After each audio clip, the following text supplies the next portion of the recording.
Assalamualaikum warahmatullahi wabarakatuh. Nama saya Arif Rahab dari kelompok 8. Saya akan membacakan materi yang pertama.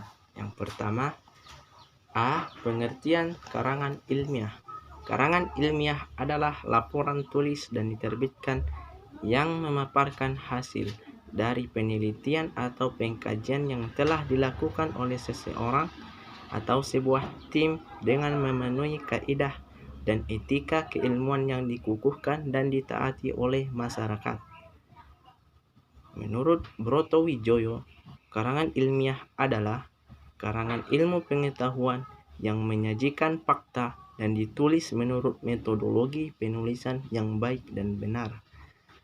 Dari pengertian di atas, kita dapat menyimpulkan bahwa karangan ilmiah adalah suatu tulisan yang di dalamnya membahas suatu masalah yang dilakukan berdasarkan hasil penyidikan, pengamatan, pengumpulan data yang diperoleh dari suatu penelitian. B. Ciri-ciri karangan ilmiah. Adapun karangan ilmiah memiliki 6 ciri, yaitu yang pertama, bersifat sistematis. Artinya, mengikuti pola pengembangan tertentu, misalnya pola urutan, klasifikasi, kausalitas, dan sebagainya. Yang kedua, bersifat objektif. Artinya, pembahasan suatu hasil penelitian sesuai dengan yang diteliti. Yang ketiga, karangan ilmiah itu bersifat cermat, tepat, dan benar. Yang keempat, karangan ilmiah tidak bersifat persuasif, argumentatif, dan juga emotatif.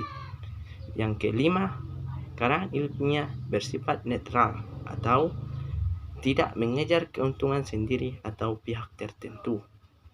Adapun yang terakhir ialah tidak berlebihan dalam penulisan atau berdasarkan fakta yang ada. Sekian dari saya. Materi selanjutnya akan disampaikan oleh kawan kita Nabila Dewi Hardiana. Nama saya Nabila Dewi Hardiana, NIM saya 0304202116. Saya dari kelompok 8. Di sini saya akan membahas tentang macam-macam dan ciri-ciri karangan ilmiah.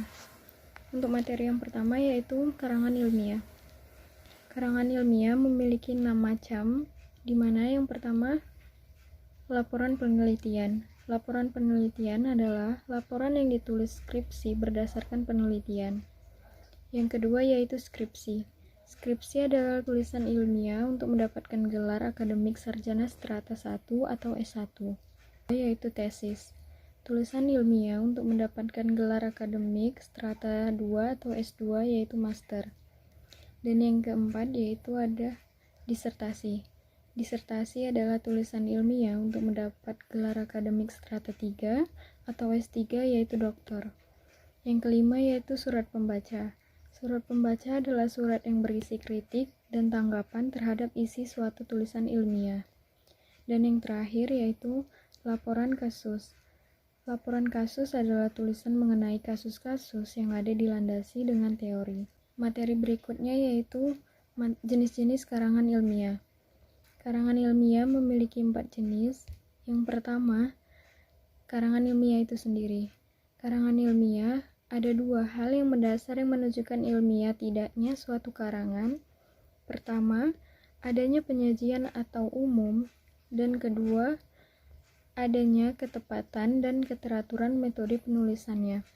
Wujud karangan ilmiah itu diantaranya makalah, kertas kerja, skripsi, tesis, dan disertasi.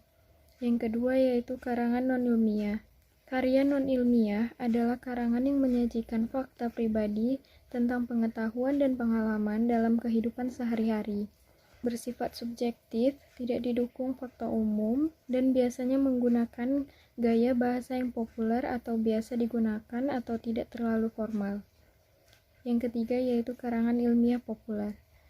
Istilah karangan ilmiah populer muncul karena cara penyajiannya yang berbeda dengan karangan ilmiah. Contoh karangan ilmiah populer yaitu majalah, surat kabar, dan buku-buku yang memang pandangnya untuk keperluan orang banyak atau masyarakat luas. Dan yang terakhir yaitu karangan tidak ilmiah. Karangan tidak ilmiah adalah suatu karangan dikatakan tidak ilmiah bila tidak tertulis berdasarkan metodologi penulisan yang benar. Cara penulisan adalah inti dari keilmiahan suatu karangan dan disusun secara sistematis. Mungkin itu saja yang dapat saya sampaikan. Lebih dan kurang saya mohon maaf. Saya lanjutkan kepada teman saya Nur Anissa. Baiklah, saya akan melanjutkan penjelasan teman saya. Selanjutnya yaitu tujuan karangan ilmiah. Yang A, untuk melatih mengungkapkan hasil dan karya penelitian dalam bentuk tulisan. Yang B, menumbuhkan etos ilmiah di kalangan mahasiswa, sehingga mahasiswa tidak hanya sebagai konsumen, tetapi juga sebagai penghasil karya tulis ilmiah dan spesial di bidang ilmu pengetahuan. Yang C, karya ilmiah telah ditulis diharapkan bisa menjadi transformasi pengetahuan antara sekolah dan masyarakat. Yang D, membuktikan potensi dan wawasan ilmiah yang dimiliki mahasiswa.